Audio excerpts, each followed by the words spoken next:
So hello friends, welcome to my YouTube channel और another video में आपका स्वागत है।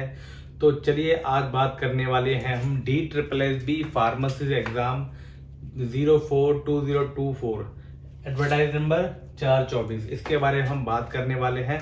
तो चलिए उससे पहले मैं आपको अपना इंट्रो दे देता हूँ। My name is Kuldeep Singh and I am senior pharmacist in health and family welfare department in the same department जिसका कि आप लोगों ने फॉर्म भर चुके हैं और इसमें सेलेक्ट होना चाहते हैं। तो किस तरह से मैंने एग्ज़ाम क्लियर किया और किस तरह के क्वेश्चन आ सकते हैं और किस तरह के क्वेश्चन पूछे जाते हैं फार्मासिस्ट के एग्ज़ाम में, उसी से रिलेटेड मेरी ये वीडियोस होंगी आगे। और भी इस वीडियो इसके बाद में काफ़ी आपके लिए वीडियोस डालने वाला हूँ जिसमें कि आपके प्रीवियस ईयर क्वेश्चन पेपर और मैथ्स, रीजनिंग और जनरल पोर्शन जो भी कवर करना होगा वो सारा पोर्शन मैं कवर कराऊंगा आपका।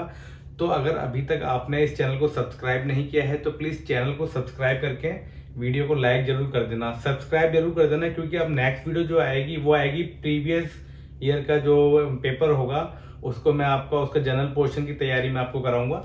तो चलिए बात करते हैं DSSB pharmacy exam advertise number 424 के बारे में।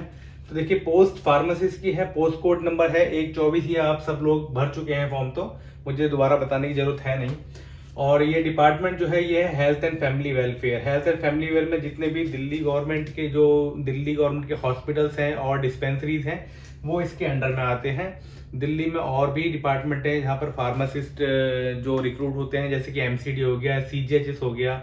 लेकिन ये जो है हमारा ये हेल्थ एंड फैमिली वेलफेयर है, जिसमें कि दिल्ली के सारे जो दिल्ली गवर्नमेंट के सारे हॉस्पिटल्स हैं और जितनी भी डिस्पेंसरीज हैं दिल्ली गवर्नमेंट की वो इनके अंदर आती हैं। तो अगर आप सिलेक्ट होते हैं तो आपकी जो पोस्टिंग होगी दिल्ली गवर्नमेंट के हॉस्पिटल्स एंड डिस्पेंसरीज में पोस्टिंग होगी। ठीक है, ये डिपार्टमेंट आपको समझ में आ गया। और ये तो पता ही है कि जब इसका फॉर्म सब भर चुके हैं, जो कि 13 फरवरी 2024 को स्टार्ट हुआ था इसका फॉर्म, और क्लोजिंग डेट इसकी 13 मार्च 2024। तो यहाँ तक आप लोग सब क्लियर है, पहले से ही आप फॉर्म भर चुके हैं। बस मैं आपको आज डिस्कस करने वाला हूँ इस वीडियो में कि जो सिलेबस होने वाला है हमारा, किस टाइप का सिलेबस होने वाला है, क्या क्या क्वेश्चन कहाँ से पूछे जाते हैं। इस वीडियो में सिर्फ मैं इतना गाइड कर दूंगा आपको। और नेक्स्ट वीडियो से हम स्टार्ट करेंगे जनरल पोर्शन फार्मेसी का, ठीक है, और टेक्निकल का उसके बाद हम स्टार्ट करेंगे। टेक्निकल की जब तक आप तैयारी अपने आप से करते रहिए, क्योंकि अमूमन जो फार्मासिस्ट होते हैं उनका सिर्फ जो जनरल पोर्शन होता है वो वीक होता है, क्योंकि टेक्निकल की तैयारी तो करते हैं और वो पढ़कर आए ही हैं वो 3 या 4 साल जब भी गए। ठीक है, तो देखिए बात कर लेते हैं इसमें वैकेंसीज की। तो इसमें वैकेंसीज कितनी हैं, इसके अंदर टोटल जो वैकेंसीज हैं वो हैं 318 वैकेंसी टोटल हैं, जिसके अंदर की अनरिजर्व वैकेंसी है वो 96 है, OBC 96, SC 21, ST 40 और EWS 65। और बाकी जो ये कोटा है ये वो सब इसके अंदर ही इंक्लूड है। और अगर आप OBC के अंदर अप्लाई कर रहे हैं तो आपको दिल्ली का OBC होना जरूरी है। मीन्स कि जो OBC सर्टिफिकेट होगा डोमिसाइल दिल्ली का होना चाहिए आपका, और जो 93 से जो भी दिल्ली में रह रहे हैं वही यहाँ के दिल्ली के नागरिक माने जाएंगे। तो आप तभी इसमें OBC में अप्लाई कर सकते हैं यदि आपके पास दिल्ली का जो डोमिसाइल है और OBC सर्टिफिकेट दिल्ली का बना हुआ है। और इसके साथ ही आपको एक नॉन क्रीमी लेयर का सर्टिफिकेट भी चाहिए होगा, वो जो आप अभी अप्लाई कर दीजिए या बाद में भी कर सकते हैं, वो भी आपको देना पड़ेगा। ठीक है, अनरिजर्व में तो कोई भी इसमें अप्लाई कर सकता है, बाकी कैटेगरी सब कर सकते हैं अप्लाई इसमें। ठीक है, तो ये जो है OBC का मेन फंडा होता है। ठीक है, इसका जरूर ध्यान रखिएगा। OBC सिर्फ दिल्ली OBC माना जाएगा, बाहर किसी स्टेट का OBC होगा वो यहाँ दिल्ली में वैलिड नहीं होगा। तो अगर आप बाहर से हैं तो अगर आपने OBC भरा है तो ये आपने बहुत बड़ी गलती की है, ये ध्यान रखिएगा। ठीक है, और जो टोटल वैकेंसी है इसके अंदर ही हमारा ये पर्सन विद डिसेबिलिटीज जो वैकेंसी है ये 20 वैकेंसी इसके अंदर। एक्स सर्विसमैन जो हमारे आर्मी से रिटायर्ड वगैरह जो भी फार्मासिस्ट होते हैं अगर वो ज्वाइन करते हैं तो उनके लिए 31 वैकेंसीज हैं, और SP 15 वैकेंसी है। तो ये सारी वैकेंसी आपको समझ में आ गई हैं। चलिए देखिए, कई लोगों का सवाल ये होता है कि उनका रजिस्ट्रेशन आउट ऑफ दिल्ली का है और या फिर उनका रजिस्ट्रेशन अभी तक नहीं हुआ है कट ऑफ डेट तक। कट ऑफ डेट मानी जाएगी जो कि लास्ट डेट थी फॉर्म फिल करने की, वो कट ऑफ डेट मानी जाएगी। तो कई लोगों को लगेगा कि मतलब हमारा रजिस्ट्रेशन नहीं हुआ है और कट ऑफ डेट तक वो काफ़ी परेशान होंगे कि हम एग्ज़ाम दे पाएंगे नहीं दे पाएंगे, और अगर दिया भी और सेलेक्ट हो गए तो ज्वाइनिंग होगी या नहीं होगी। तो मैं आपको बताता हूँ कि आपको 6 महीने मिल जाएंगे, आपको 6 महीने मिलते हैं ये ट्रांसफ़र कराने के लिए रजिस्ट्रेशन जो है, या फिर अगर फ्रेश हैं तो आपको 6 महीने मिलते हैं दिल्ली फार्मेसी काउंसिल में रजिस्टर्ड होने के लिए। तो आपके पास टाइम है, घबराने की कोई ज़रूरत नहीं है। तो ठीक है, मेन काफ़ी लोगों के जो ये कंसर्न रहता है कि रजिस्ट्रेशन से रिलेटेड, कि रजिस्ट्रेशन हमारा बाहर का है और या फिर नहीं हुआ है, तो उनको काफ़ी चिंता रहती है। और ये ऑब्वियसली है कि एग्ज़ाम काफ़ी दिनों बाद जो ये एग्ज़ाम है फिर से, अभी कम से कम ये 4 साल बाद ये वैकेंसी दोबारा आई हैं, तो लोगों को डर तो रहता ही है। तो चलिए, ये आपका फंडा क्लियर हो गया, तो अब बताता हूँ मैं आपको आगे सारी बातें।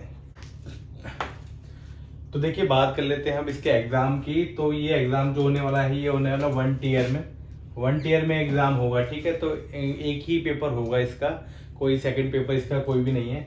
और बात कर लेते हैं इसके सिलेबस की। तो हमारा जो सिलेबस होगा वो हमारा 2 पोर्शन में होगा, एक जनरल पोर्शन और एक हमारा टेक्निकल पोर्शन। टेक्निकल तो आपको पता ही है, जो फार्मासिस्ट जो हमने पढ़ा हुआ है जो फार्मेसी में, वो सारा टेक्निकल के अंदर आ जाएगा।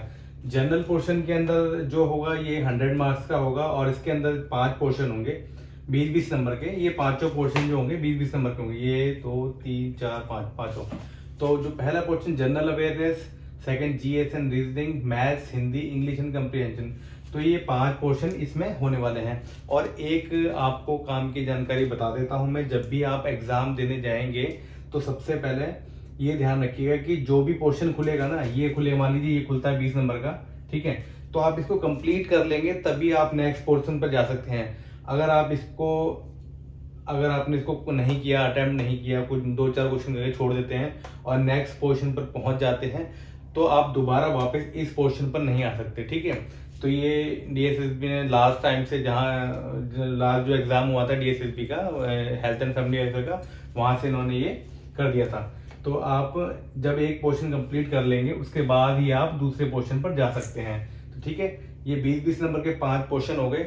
और ऐसे ही टेक्निकल का ये है, ये भी 100 का होगा। और इसके अंदर भी आपके सब्जेक्ट वाइज जो होंगे वो 5 पोर्शन बना दिए जाएंगे। उसमें भी आप ऐसे ही जंप कर सकते हैं कि अगर आप एक 20 नंबर का एक पोर्शन कर लेंगे उसके बाद ही आप नेक्स्ट पोर्शन पर जा सकते हैं। तो इस बात का ध्यान रखिएगा कि आपको पूरा टाइम मैनेजमेंट भी करना है और क्वेश्चन भी करने हैं। ऐसा ना हो कि आप इसमें लगे रहें और आगे वाला पोर्शन इजी हो। आपको यही मैनेज करना है एग्जाम के अंदर जाके कि आप किस तरह से जितने क्वेश्चन आपको आते हैं वो जल्दी फटाफट कीजिए, फिर यहाँ घुसिए, फिर यहाँ घुसिए। पूरा टाइम मैनेजमेंट करके आपको दोनों क्वेश्चन करने पड़ेंगे। और इन दोनों का जो सम होगा 200 नंबर का जो एग्जाम है हमारा, 200 नंबर का ये पेपर होगा, ठीक है। तो चलिए, सिलेबस आपको समझ में आ गया। तो सिलेबस जो जनरल पोर्शन है सिलेबस का, ये पोर्शन की तैयारी मैं आपको कराऊंगा, और जो प्रीवियस ईयर्स के क्वेश्चन पेपर हैं उनको भी मैं सॉल्व कराऊंगा। सबसे पहले मैं जनरल पोर्शन का ही सॉल्व कराऊंगा, उसके अंदर भी, उसके बाद टेक्निकल कराऊंगा, ठीक है। तो क्योंकि ये जो पोर्शन है ना, यही जो फार्मासिस्ट है हमारे जितने भी भाई हैं उनका वीक होता है, बाकी टेक्निकल तो पढ़ते ही हैं, ठीक है। तो इसकी तैयारी मैं आपको कराऊंगा। और बात कर लेते हैं क्वालिफाइंग मार्क्स की। तो क्वालिफाइंग मार्क्स जो होंगे इसमें यूआर अनरिजर्व के लिए होंगे 40%, और ओबीसी के लिए 35, एससी एसटी और पीएच के लिए 30%। ये मार्क्स जो है क्वालिफाइंग मार्क्स होने वाले हैं, ठीक है। और एज रिलैक्सेशन की बात कर लेते हैं। इसके अंदर ओबीसी जो है उसको 3 साल का, एससी एसटी को 5 साल का, और पर्सन विद डिसेबिलिटी को 10 साल का, और person with disability plus SC ST quota भी होगा तो उसको 15 साल का, और person with disability plus OBC होगा उसको 13 साल का। तो ये इसका एज रिलैक्सेशन होने वाला है, ठीक है। तो ये सारी चीजें आपको समझ में आ गई। मेन मेरा मोटिव था बस आपको सिलेबस दिखाना और सिलेबस के बारे में बताना, और इसी सिलेबस की मैं आपको तैयारी कराने वाला हूं। तो अगर आपने चैनल को सब्सक्राइब नहीं किया है तो प्लीज चैनल को सब्सक्राइब कर लें, ताकि, और बेल आइकन का बटन जरूर दबा दें, ताकि जैसे ही मैं वीडियो डालूंगा आपको उस वीडियो का नोटिफिकेशन मिल जाएगा, ठीक है। तो चलिए, मिलते हैं आपसे नेक्स्ट वीडियो में, और मुझे भी इंतजार रहेगा आपसे मिलने का, और नेक्स्ट वीडियो मैं तैयार करता हूँ आपके लिए। Thank you.